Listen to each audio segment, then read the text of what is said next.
আসসালামু আলাইকুম। কেমন আছেন আপনারা সবাই? আশা করি খুব ভালো আছেন। আজকের যে বিষয়টি নিয়ে আমরা আলোচনা করব সেটি হলো কিবোর্ড শর্টকাট ফর জিমেইল। জিমেইলের কাজগুলো যদি আমরা করতে চাই কিবোর্ড শর্টকাটের মাধ্যমে, সেটা কিভাবে করব সেই কাজগুলোই আমরা আপনাদেরকে দেখাবো। যাই হোক, শুরু করা যাক।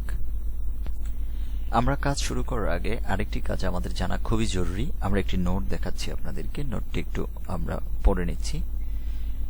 বিশেষ দ্রষ্টব্য দিয়ে আমরা লিখে দিয়েছি বাংলায়, কিবোর্ড শর্টকাট চালু না করা থাকলে এই কিবোর্ড শর্টকাটগুলি কাজ করবে না।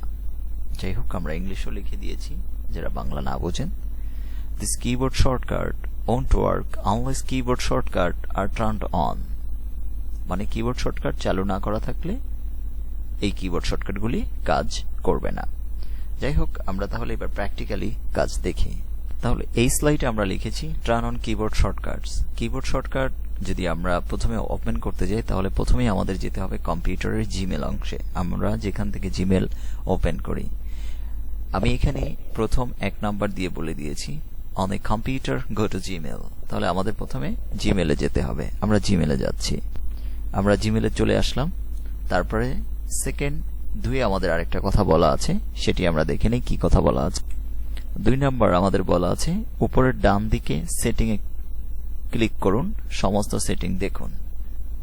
In the top right click setting see all settings. তাহলে আমাদের দ্বিতীয় হলো সেটিং এ যেতে হবে এবং সেটিং দেখব।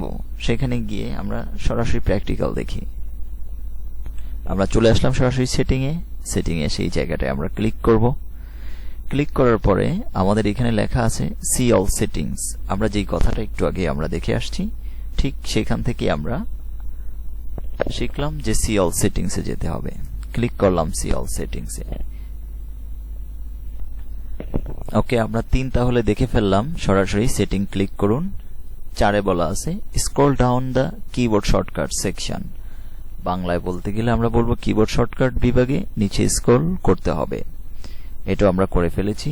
5 যে কাজটি আমাদের করতে হবে, পাশে সিলেক্ট কিবোর্ড শর্টকাট অন করতে হবে। কিবোর্ড শর্টকাটটি আমাদের চালু করতে হবে। এবং 6 যেই কথাটি বলা আছে at the button of the page click save change. নিচে যে অপশনটি দেওয়া আছে সেভ চেঞ্জ, সেটাতে ক্লিক করতে হবে। তাহলে আমরা সরাসরি প্র্যাকটিক্যালে চলে। আমরা যখন সরাসরি সেটিং এ ক্লিক করলাম তখন এই অপশনটা সরাসরি আমাকে দেখিয়েছিল। এবার আমরা চলে যাব যেখান থেকে কিবোর্ড শর্টকাট ওপেন করতে হবে। আমরা এখানে খুঁজে বের করব আমাদের কিবোর্ড শর্টকাটটি কোথায় আছে। আমরা একটু নিচের দিকে যখন স্ক্রল করব, ঠিক আমরা পেয়ে যাব কিবোর্ড শর্টকাট। লেখা আছে কিবোর্ড শর্টকাট। যদিও আমি এর আগে ওপেন করে রেখেছি, আপনার যদি কিবোর্ড শর্টকাট ওপেন করা না থাকে, স্বাভাবিক এই জায়গাটায় কিবোর্ড শর্টকাট অফ লেখা থাকবে। যদি এরকম থাকে তাহলে অবশ্যই আপনি কিবোর্ড শর্টকাট অন করে নিতে হবে। এই জায়গাটায় ক্লিক করব এবং সর্বশেষ আমাদের নিচে একটি অপশন আছে সেভ চেঞ্জ। এই জায়গাটায় সেভ চেঞ্জ করে নিতে পারবো। তাহলে আমার যেহেতু ইতিপূর্বেই কিবোর্ড শর্টকাটটি অন ছিল, আমি প্রথম অফ করে নেই কিবোর্ড শর্টকাট অফ। এবার দেখুন সেভ চেঞ্জটি চলে আসছে। আমি ঠিক এই জায়গাটায় ক্লিক করলাম। এখন আমার কিবোর্ড শর্টকাট অফ হয়ে গেছে। এখন যদি আমি জিমেলের কাজগুলো কিবোর্ড শর্টকাটের মাধ্যমে করতে চাই, তো অবশ্যই আমার প্রথমে আমার কিবোর্ড শর্টকাটটি ওপেন করতে হবে। আবার সেটিং এ যেতে হবে, সি অল সেটিংস এ ক্লিক করতে হবে। দেন এখান থেকে চলে যেতে হবে সরাসরি মাউসের স্ক্রোলটাকে নিচের দিকে ঘুরিয়ে আমি চলে যাব কিবোর্ড শর্টকাটে।